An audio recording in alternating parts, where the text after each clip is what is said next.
How Hard is Un Sospiro Difficulty, by Franz Liszt. Franz Liszt gained popularity as a virtuoso pianist and composer. Even for seasoned pianists, performing the music of Liszt was a demanding challenge. Liszt was a romantic icon with dashing looks and unmatched skills on the piano. His music blurred the lines between classical and romanticism. One of his most popular works is Un Sospiro. Un Sospiro is a technical tour de force that is beautiful and difficult to play. The piece requires great control and precision from the pianist. It is important to take time while learning this piece and focus on the music's detail. The piece under the spotlight is Franz Liszt's Un Sospiro, a sigh. It was composed between 1845 and 1849. It is believed Liszt did not give the title to the piece himself. It is a poetic amalgam of what Liszt creates. Un Sospiro is the third piece in Liszt's set of concert etudes, originally published under the title Trois Caprices Poetica. It was dedicated to his uncle Edward Liszt. We learn more about the piece when we consider why Liszt wrote it. Liszt wrote Un Sospiro to challenge the pianist's technique as cross hands. This means that the pianist's right hand often plays down to the bass notes, and in turn, the left hand crosses over the right hand to play the higher notes. The notation includes a third staff, where notes that have stems down are for the left hand and stems up for the right hand.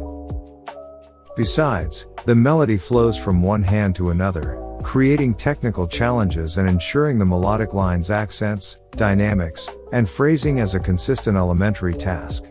This is especially true when considering the tempo, as allegro affettuoso coupled with the direction of agitato or agitated. A genuine display of theatrics would be in any of his concerts. The drama is an integral part of technical demands that are sometimes overlooked. Liszt offers the pianist ample opportunity for display in the mini cadenzas, linking the sections. These are momentary, virtuosic flurries that Liszt dazzled his audience by playing. The interpretation of Un Sospiro can be a task to succeed with. For many, this piece has distinct impressionistic qualities, with the ebb and flow of the accompanying arpeggio patterns and the delicate, enigmatic melody. You need to possess full command to play. Imagination and innovation are required to bring the written notes to life. The first thing to consider is tempo. The sustainability of the fast arpeggio sound needs to be weighed against the piece's overall mood. Too slow, and the music risks sounding labored; too fast, and it can turn into an agitated mess. A good start is with a metronome set at around 60 to 66 beats per minute, which is Liszt's suggested tempo. Un Sospiro paints a picture with many hidden layers of emotion that, if overlooked, can make the composition sound banal. Suppose we are to interpret Un Sospiro as performers. Should we approach it with an orchestral sound palette, thinking of the accompanying patterns like a cascading harp or perhaps in the melodies in pizzicato strings? Whatever direction you take, there is no doubt that the number of different renditions of the work indicates just how much care needs to be taken over its preparation. Considering its difficulty, we find the Henel website an invaluable source of information. Composition is rated on a scale of 1 to 9, with Un Sospiro emerging at a solid 7 to 8. Once, it was taught at the diploma level in the Abrism, Associated Board of the Royal School of Music. The Abrism is a reliable source on the difficulties of music in every sense of the word. A substantial number of piano forums seem to broadly agree that Un Sospiro and the other two concert etudes are amongst the most technically difficult pieces Liszt composed.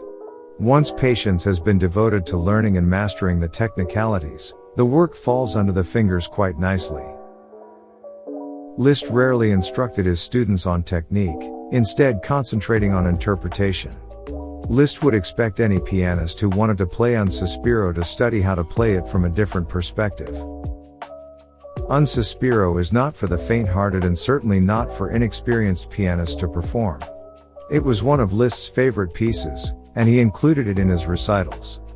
This speaks of the difficulties harboring this piece and the ultimate musical prize when all the hard work falls beautifully into place.